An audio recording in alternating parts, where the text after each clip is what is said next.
Bismillahir Rahmanir Rahim, Madam President, Mr. Secretary General, Your Excellencies.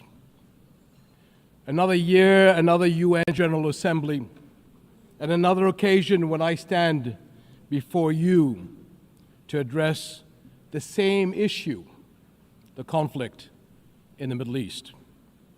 And not for the first time, developments on the ground have made me question the worth and utility of words in capturing the magnitude of the crisis.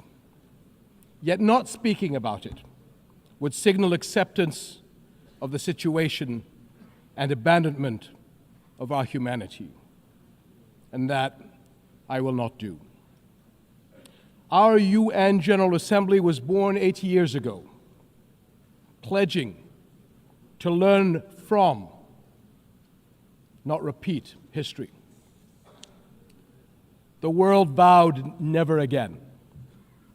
However, for almost as long, Palestinians have been living through a cruel cycle of yet again, bombed indiscriminately, yet again, killed, injured, and maimed, yet again, displaced and dispossessed, yet again. Denied rights, dignity, their basic humanity, yet again.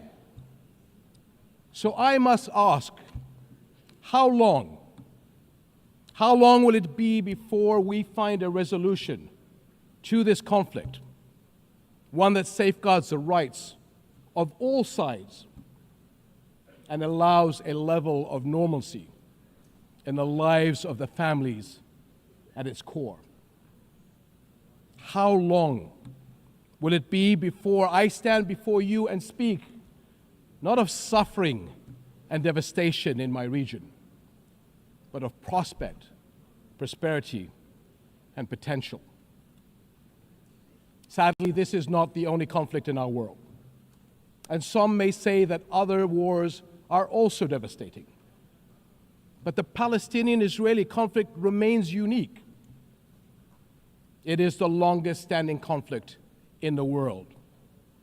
An illegal occupation of a helpless population by a self-declared democratic nation, and a flagrant violation of repeated UN resolutions, international law, and human rights conventions.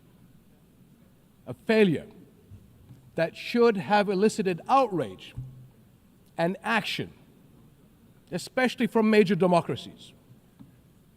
Instead, it has been met with decades of inertia. My friends, the war in Gaza marks one of the darkest moments in this institution's history. But although it is today's horror, the injustice stretches back decades. The Palestinian-Israeli conflict has been on the UN agenda throughout its 8 decades of existence. How long will we be satisfied with condemnation after condemnation without concrete action?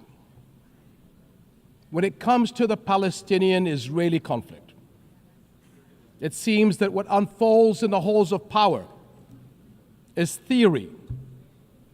The struggles and suffering on the ground is reality. For decades, we have seen several attempts to achieve a solution by interim agreements and temporary stopgaps, none that delivered on the end game. In fact, many would argue these processes served as a distraction as Israel grabbed more land, expanded illegal settlements, demolished homes, and displaced entire neighborhoods. Muslim and Christian holy sites in Jerusalem have been vandalized and desecrated by those under government protection.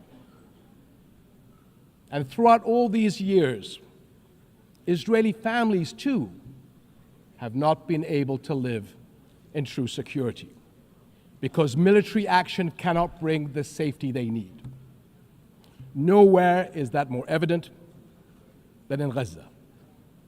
more than 60,000 Palestinians killed, 50,000 children injured or killed, miles of burnt out rubble, neighborhoods, hospitals, schools, farms, even mosques and churches in ruins, widespread starvation.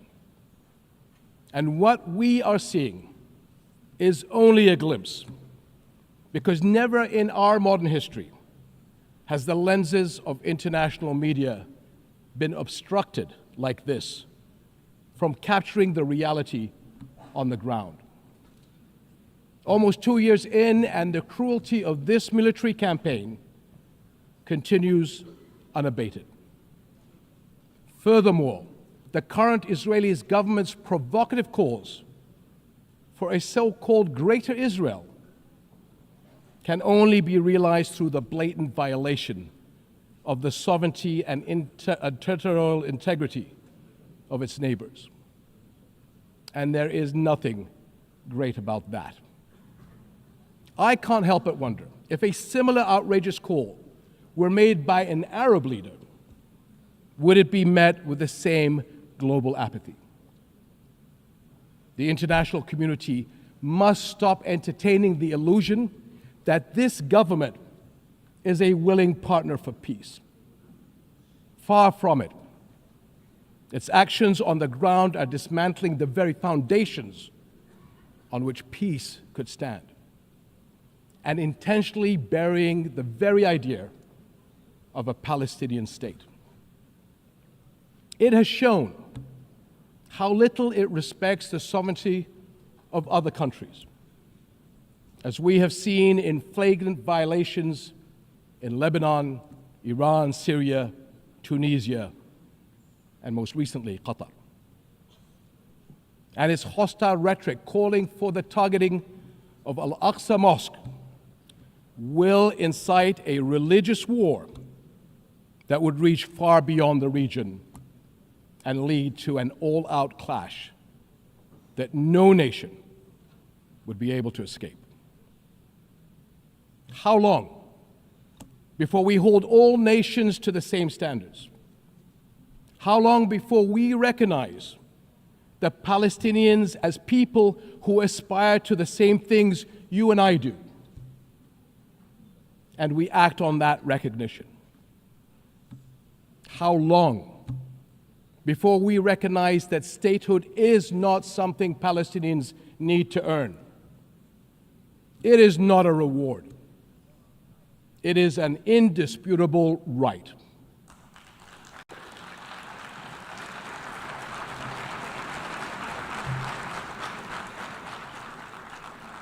In Jordan, we are determined to work for a world in which people are secure in their homes, are safe to practice their faiths, and are able to live and thrive in dignity.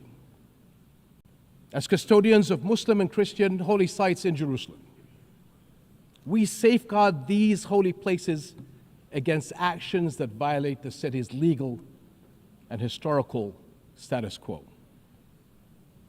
Compromising the delicate balance in the holy city will turn it into a tinderbox that ignites global conflict. And Jordan is serving as the main base for international humanitarian response in Gaza, working by all possible means to provide critical supplies of aid and food. And we appreciate our regional and international partners. I'm also immensely proud of the many Jordanians, including men and women of Jordan Armed Forces, who are at the heart of this effort. Ground convoys, aircraft crews, doctors, nurses, and mobile medical staff who work even under fire to provide relief.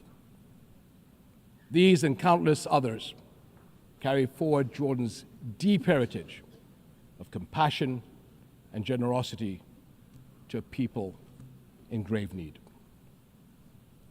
My friends, amid such darkness, there is a glimmer on the horizon.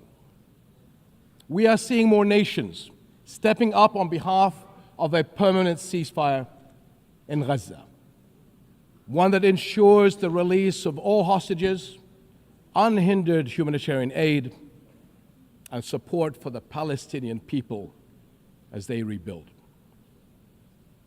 We all know that force is no foundation for security. It is a prelude for greater violence. Repeated wars are teaching generations of Israelis and Palestinians that their only recourse is the gun. Security will only come when Palestine and Israel begin to coexist. Seems I have the same problem as President Trump. Begin to coexist side by side. This is the two-state solution, in line with international law and UN resolutions. An independent and viable Palestinian state with East Jerusalem as its capital, alongside a secure Israel living in peace with its neighbors. For almost a quarter of a century, this has been the promise of the Arab Peace Initiative, in which Arab and Muslim partners around the globe extended their hand. My friends, for the past 2 years, we have finally seen the world's conscience stirring in the courage of ordinary people from every walk of life and every corner of the globe, raising their voices as one and declaring, "It has been too long."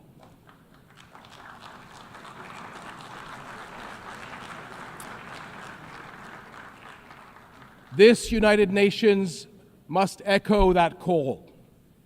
It has been too long, and it must act on that call until peace is a reality. Thank you.